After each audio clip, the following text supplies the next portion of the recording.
Another edition here of Getting There with Goss, where we talk about the career journeys of athletes, coaches, media members, business owners, and more from upstate New York.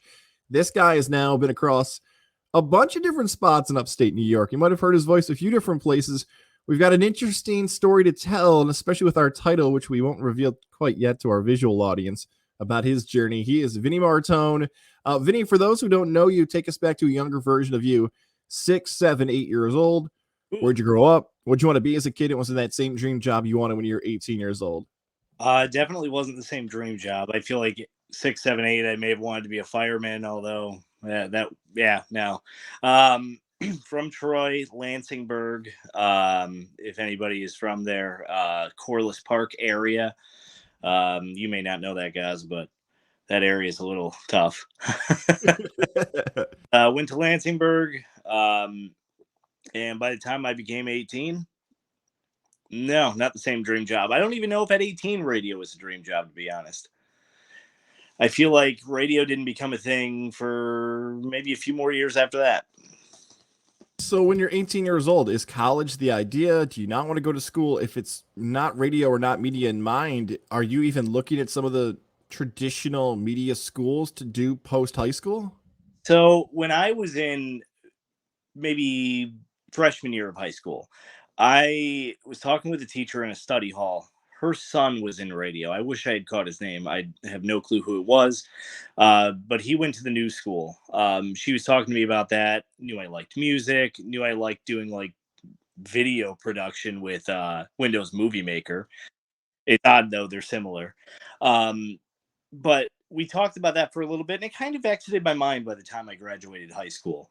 Got a great job right out of high school. I had some connections with the city of Troy, and I just had a really good job, better than most may have had at 18. So I never even thought of college at that point. Not until maybe 2011, 2012, I ended up with somebody who wanted to pursue radio.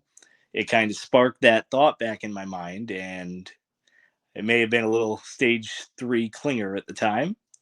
So I belong for radio school. And I have no clue where they are now, but I think my passion may have outgrown them. So wait, this radio school, for those who might not be familiar with this from outside of the capital region, you're talking about the new school, which is a school that is, I'll let you describe. Explain what the new school is for some people who've never heard of it before. Yeah, so the new school, it's like a tech school, vocational school.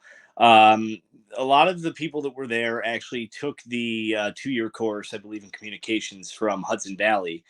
They took that course and they finished the last 6 months at the new school. I didn't go that route. I just did the 6-month course, which pretty much taught me how to run a board, how to actually speak on a microphone, how to enunciate. It taught you how to do a radio show and the ins and outs of radio, but not like the fine detail, the nuts and bolts. But they did that for TV. They did that for radio. I think as things went on, they ended up doing it for just podcasting and video production as well. I don't think they're even open anymore, though. You beat me to my question because I was going to say about the new school, and this is no disrespect to other institutions, whether they be a college or a trade school or whatever it might be. Schools that are such specialized in certain technology in a certain time frame, like we're talking about the early 2010s, unfortunately, because of the world, a lot of the stuff they're teaching may not even exist, like this equipment, the software, the skill set. So there's my answer. I was going to say, do you think schools like that can exist in 2022? I guess the answer is no. I don't know if a school that's purely dedicated to it, maybe not in Albany, in a bigger area, maybe. If you're painting media with a broad brush, maybe. But I went for a tour maybe 2 years ago, and there were only 2 or 3 students in the class. So I think a lot of it is radio has evolved. Media in general has evolved. Podcasting has become a thing. So in a market like Albany, it just probably wasn't feasible for them anymore. So you attend these classes, you're in this college institution. What happens next? Do you get an opportunity to potentially enter this field? So I had 2 opportunities when it came to it. One of my instructors, he saw me with production and just thought I was a natural with it. And I actually was offered a internship, then Clear Channel, now iHeart, with their production director. They they really didn't do internships with him, but it was a pure production internship. And I sat back and thought, okay, that's cool. The guy's well renowned. I heard of him just from being in the radio school. Duke was his name. I don't think he's their production director anymore. Um, but I also got an opportunity at Town Square Media. That was an on air internship. And I sat and thought, I'd heard the horror stories of iHeart, the layoffs that could happen, how hard it could be to break in at iHeart. And I just thought, well, let's try Town Square. Maybe I can develop a good enough reputation, and maybe long term that could work out. So you get this opportunity at Town Square. What is your role early on? Is it just production? Is it maybe eyeing on air? Is there Yeah. something even away from it, which I have a feeling it's that classic entry level job that a lot of people in this field do? Oh yeah. So at the time, it was just the internship. I was 20. They needed you to be 21 to be on like the promo team, which is where most people in radio start out. So after that internship ended, and I was doing little bits of production, little data entry stuff, some on air. After that, I maybe went 8 months where I didn't do anything in radio.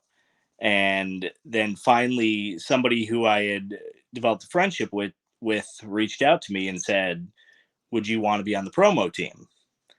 At the time, they called them LOLs, live on location. I hear LOL now, and it describes the position. Uh, LOL street team, it, promo team. Yeah, yeah, yeah. I did that That's hack. for a few years, always in the background, trying to get more, working with PDs or brand managers, as Town Square calls them, working with them to try to get on air, to do demos, meeting with them every few weeks, going over my stuff, trying to improve. Um, Eventually, I would start board hopping for 1045 The Team, Yankee games, Devils games. Um, did that for a few years too. So was working with a lot of great people: Armin Williams, Steve Richards, Jeff Levac, yourself. And eventually, about 2 years in, was able to finally get an on-air slot on Q103. Was that your goal though? Did you want to be like once you get inside the building? What is that goal for you? Is it still production? Is it on air? Did the goal change when you started to find out certain things about the industry? The goal changed because I always wanted to be a production director. In radio school, that was what I wanted. When I sat in with the production director at Town Square, Steve Obie, for a week in my internship, I was like, yeah, this is what I want, because I like production. It doesn't even matter if it's commercials. It makes no difference. I just like producing. But then I kind of realized you don't have to be a production director to produce. And I switched it more to get on air. I figured that could open more doors. If anything, it adds to a resume, it builds experience. And if you're doing production, you're going to be a production director. You have to be fairly smooth when you talk. And to get to production director, I thought I had to do on air. I think some people let's take a step back here for a second because there might be some younger people that hear the term production director and think, oh, like he produces a podcast, like he's producing the audio, which it's some elements is true, but I think we should just explain the whole daily Yeah. responsibilities of a production director. So, daily responsibilities of a production director, they can vary from radio station to radio station, but the bulk of the work is the same. You get a production order, tells you client A needs a 30-second commercial done, and here's all the wording. Sometimes you may have to write the script for it. Other times it's pre-written. You record it, you put music under it, or you find somebody else to record it. You put music under it, and you produce it. Send it to the sales rep. They send it out to the client for approval. From there, it gets approved. You put it into the system, and your job's done there. It's pretty much rinse and repeat like that all day. Other various things can be thrown into a production director role. Some of them do traffic.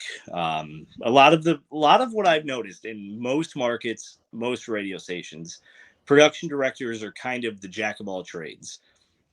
They can step into any position. They could assist a brand manager if somebody's called out sick, they could jump in on air. That usually they're kind of very well versed.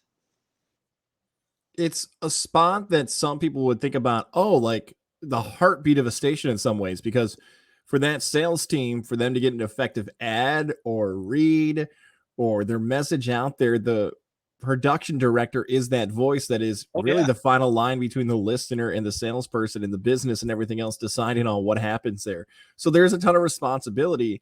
And as that position has evolved, as you just mentioned, it's become a multiple position of on air production. Yep. Maybe in some markets, sales. Maybe in some markets, split in half. Maybe it's like one on-air person's doing the production for a certain station and they chop it up. There's different ways you could look at what a production director does. So that becomes your goal because you're good with the software, you're good with the ear, you understand how to use it. So Yep. this is 2017. You're in this interesting role where it's a little mix of board op, a little mix of street team, a little mix of production. What's the next step in your career?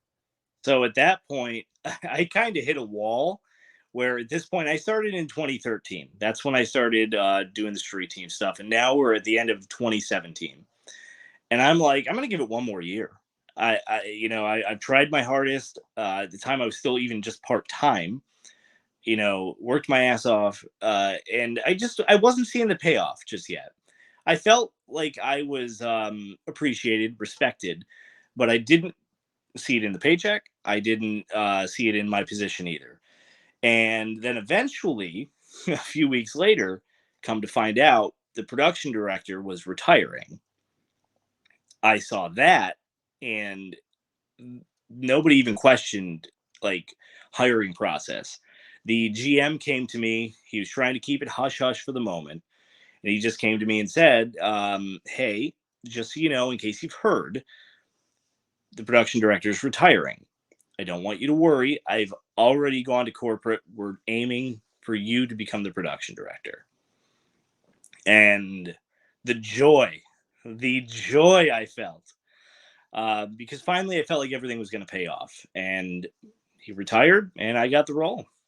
What an awesome opportunity. You grinded at it. You had an idea of what you were good at because that's maybe the lesson here, too. It's that Yeah, you had these opportunities to figure out what you might be excelling at and could feel it and being honest with yourself. Like, okay, maybe I could pursue this music side of it. Maybe I could, produce for a certain side of it. Okay, I know I'm the best at this production director role and filling in when he's out and having success at this. And now the opportunity opens. You get to have full time status. You get to run these stations to work with the sales team. This is what you want. Now, I'm sure when that moment happens, although like past guests, like there's a celebration, there's excitement. yeah. Was there a sense of nervousness? Was there a Oh, sense of like fear? Like, oh, now it's time. Like this is the opportunity I wanted, and I got to step up and make it happen. yeah. There was a lot of nervousness. I would say everybody in radio always has like, I don't want to say they have massive egos, but most of us do. And one of the things I never really had was a lot of confidence in myself. I knew I could do it, but I've been part time for so long. I guess I almost, in my own head, thought that I couldn't do it. And the first few weeks, they were hard.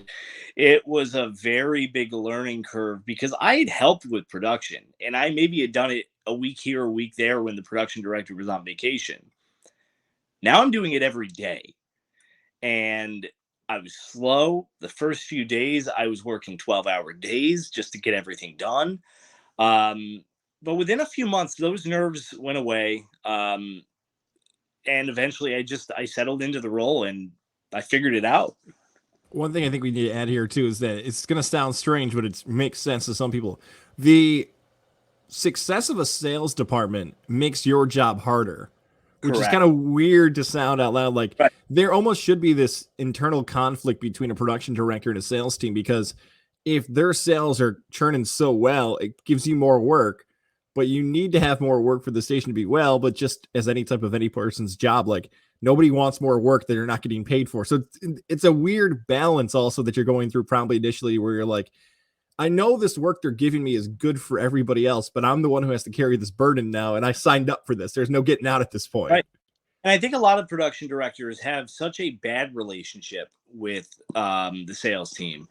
I don't want to per se get into what I saw with the production director before me, but I know I've seen and heard other production directors sometimes can butt heads. A lot of times over things like deadlines, things coming in late, and the production director being like, "No, you missed your mark, pal." Uh, but then the GM gets involved, and it's like, "Well, you got to do it." But it's one of those things. Certain months are always going to be slow. February, usually a fairly dead month. January, fairly dead month. You get into May, June, July, even around Christmas time, you're slammed. So you almost, on those slower weeks, you just sit back and go, okay, I'll take it. But then when it gets busy, buckle up. Yes, it's a whole different thing, especially for holidays. I remember when there would be times where people would put signs on your door, "You're not allowed to come in here because Yeah, he is too busy." exactly. So things seem to be going well. You've got the job that you want, even though there's added pressure and added responsibility. Things are happening. How would you say this position evolved for the better or worse over the next, I guess, few years for you? So for me, I think at least at my time, at least in Albany, it evolved for the better. At least for me, workload wise. I had an operations manager that he trusted me to the nth degree, and there were so many things that I had on my plate that eventually certain things started to come off. When I started doing production, I had to do all of the continuity, the pretty much inputting of data for spots on the air. I had to do V creative. I had to do imaging. There were so many things I had to do, and eventually, digital for me was another thing. I was really good at it, but that came off, and continuity came off, and the role became more manageable. If anything, I think they probably got rid of some of that stuff because anytime I ever had somebody back me up, it was like it was as if they couldn't match my pace, and it became very difficult to back me up. And then I just didn't take many vacations. So I think it evolved for the better when things started to fall away. The company itself started to restructure certain areas, and it got easier in the coming years. Well, those are all good things. So now that load is being lessened for you, there's a responsibility. That's a lesson there too of it's okay to talk to your boss and be like, "Hey, I need a little bit of help. Like I'm Yeah, struggling. I'm drowning here. Can I yeah, can I move some stuff in and out?" And that's especially for younger people who enter the field that want to run in there as hot as they can and as fast as they can and do everything at once and not realize that there has to be a pace and you got to slow down, Tiger, a little bit about what you actually have to do in a role. Okay, so everybody has COVID affect their lives in somehow, some way over the last 2 years. How did COVID affect your life, both from a sales perspective, a production perspective, eventually the change in your career? yeah. So COVID, it hit radio hard. I'm sure every guest you've had on here, not even radio, media, hard. I remember there was one day everything just started coming off the books. I think we lost almost 1 million in profit just by stuff coming off the books because places couldn't afford advertising anymore. They couldn't be open. How do you keep going? Um, and then eventually there were some certain days I might produce one commercial. There were certain days I would be doing way more programming things than production. Some days I wouldn't even touch production. Eventually, as things started to smooth over, things started coming back, but it was still slow. Everything was still slow. Um, I was seeing a lot of people around me get cut. Going back to that confidence thing, I think that shook me a lot in 2020. One thing I would love to say here that's been kind of hard for me to admit. 2020, I think, was a massive reality check for me in radio because I slowed down. I think a lot of people in radio hit that point where they got a lot of uncomfortability, and eventually, I was one of the casualties. I got laid off, and I was told it wasn't related to performance or anything, but deep down in my mind, I think it may have been. I think I may have lost my touch. I think you're being a little hard on yourself there, though. I know that's a lot of self reflection and thinking about what your performance is. And any time where a career change happens, like you think, what could I have done differently or how could this have changed? But before you even said that, you laid out the unknown, unprecedented Yeah, obstacles somebody in a position that like you had to face. you can only do so much with those obstacles in front of you. And you had already noted that, look, you'd seen it coming around. Like it's not unique to Albany. This is not you and I going all over town square. Like this is like obvious. This is what happened in the world. But when you start noticing, okay, what my value is at this company and what I do for a living is now changing, and what I've done on a day-to-day basis is going down in no fault of my own, that is not just, that's not you, it's the industry. And you Right. saw that happen. So unfortunately that happens. You Yeah. move on from Albany. What is the next few months like for you? What is your thought process? Because in this time in the world, media jobs aren't hiring, and it has a self-reflection, I'm sure, again here for a second time for you, where like I've been doing this for over a decade and I'm in my late 20s, early 30s. What is the next step for me? And the next few months were tough. I already knew that I was just gonna lay low. Look, I wasn't one of those people wanting to milk the system, but at the same time, I knew the last few months working in radio were tough, and I needed a little time to figure that out. And eventually, I did, and I saw a position in January. I got let go in October. I saw a position in January. People were reaching out to me saying, "Hey, there's a production director opening in Utica. Um, Maybe you should try for that." And I'll tell you, when I got let go in radio, I sat there and was like, "That's it. I'm done." Not because I want to be, because I think that's just it. And I almost thought I wasn't good enough for it. That I wouldn't get it. That I couldn't do it. And a few months roll on, that position's still open, and somebody from Town Square, Utica, reached out to me. They sent me a message. Not sure how everything went down at Town Square. Not sure what happened, but if you want, you should apply to this position. We think you'd be a great fit here. And that's exactly what I did. I got in touch with the managers, and a month later, I'm working in Utica. The crazy part about this, though, because we've talked to so many different people in media jobs, and business owners are a little bit different, but one of the unique parts of your story for sure is that you are in this field. You're in radio, you're in production, you're one of the few people that never had to leave. Like Right. this, what's about to happen for you is you're about to leave your home market, and that decision of, do I stay or do I move for the first time in my career? Like that's got to be a huge weight that was on your shoulders at that point too. A job you just got released from and moving away from your home market. And that's the thing. I knew I was an oddball to where Albany's not a small market. Albany's a fairly big market. Most people in radio, I would say 75% of the people I was surrounded by in Albany started somewhere else, started in a smaller market, worked their way to Albany. I got my shot in Albany. And I didn't look at anything as far as market size. I didn't even care. I just wanted to keep doing what I loved. Um, but it did hit me near a decade in. Man, now I have to move. Now I have to think about rent. At the time, I was living at home. Everything changed, um, but I think for the better. Long term, I think for way for the better. So you take this opportunity in Utica, you go back into radio. Is the responsibilities here different? Is the job different? Because it's still labeled as production director, just in a different market. And someone actually, I guess to add to that question too, although the market sizes are different, it's likely the same type of spots and commercials that are coming through. The quantity for your job is potentially not changing. Yeah, no. The one thing I'll say about Utica, it's way smaller as far as market size. I think Utica is 172, Albany's upper 60s. So you would think, oh yeah, it must slow down a lot. Not at all. Not at all. Utica, and I think a lot of it has to do with the heritage of the stations and the size of the stations that the Utica cluster has, and they're all very respectable stations. So they all have a very, very heavy spot load. Um, I would say production director in Utica, actually, in a lot of senses, was even a little more difficult than Albany.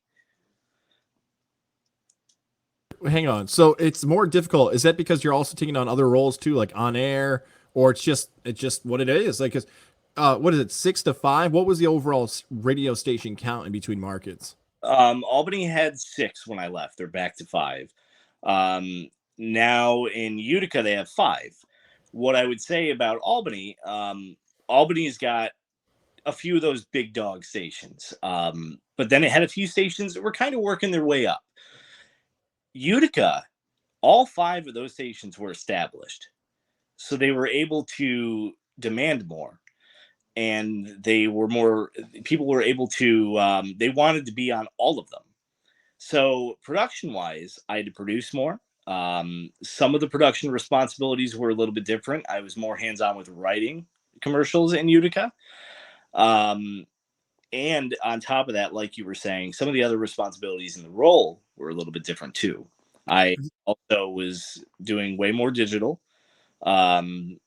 which I also excelled at. But I also was on a radio station that was #1 in the market. So there were more pressures.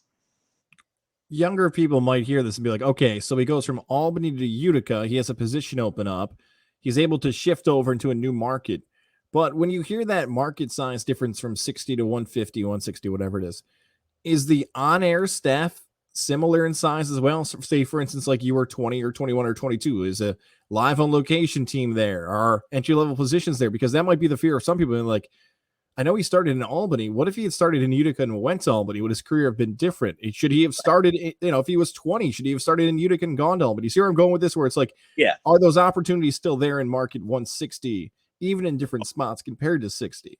I myself would always say, and maybe 3 years ago I wouldn't have said this, but you're better off starting in a small market.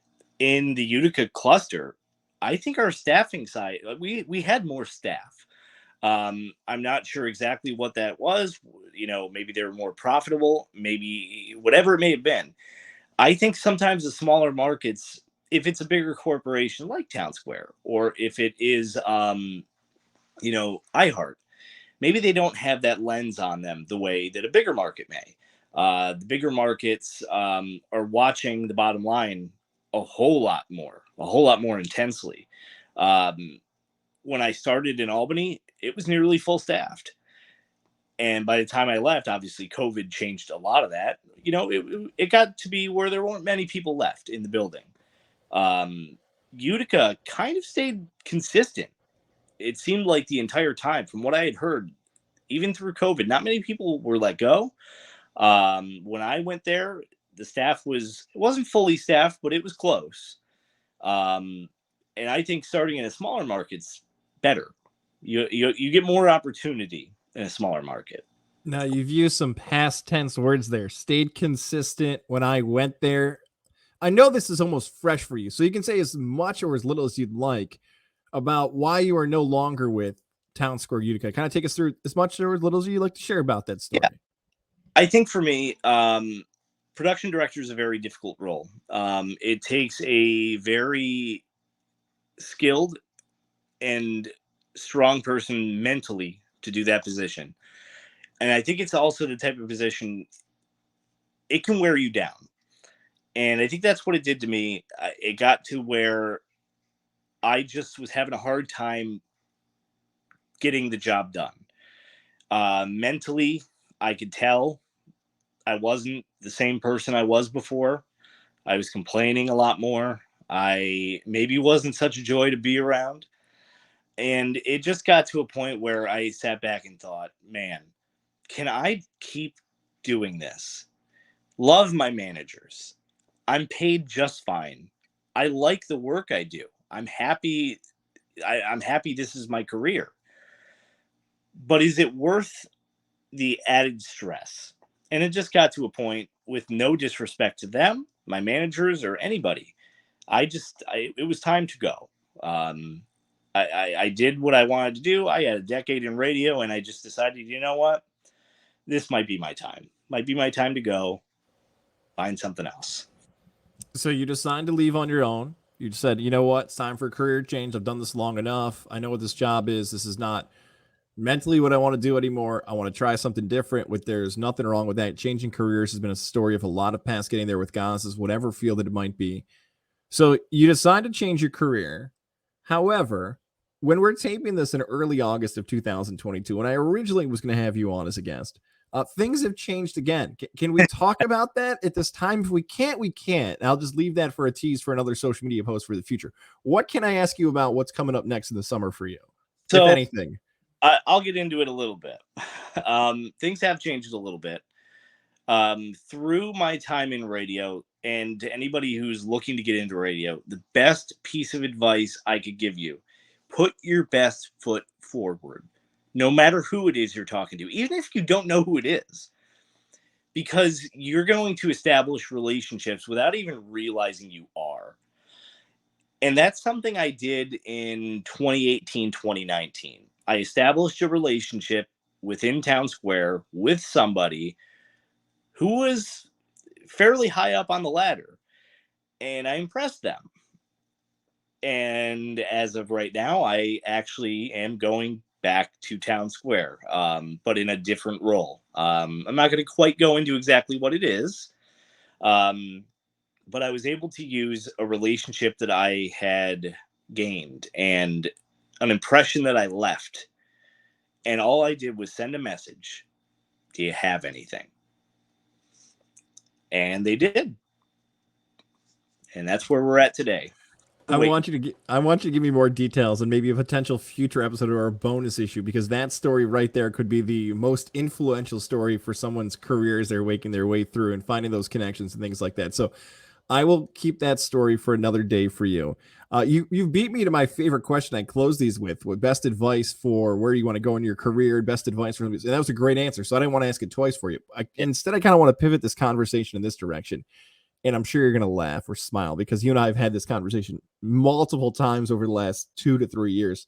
Let's talk about the future of production overall in the audio space in particular. Now, keep your jokes about my audio production to yourself. And guys, you can listen to this advice and take notes. We'll keep those jokes between you and I. But what do you see 19, 20, 21-year-olds who are trying to do podcasts, trying to do production, whether it be video or whatever that field is for celebrities, athletes, coaches who are trying to launch this?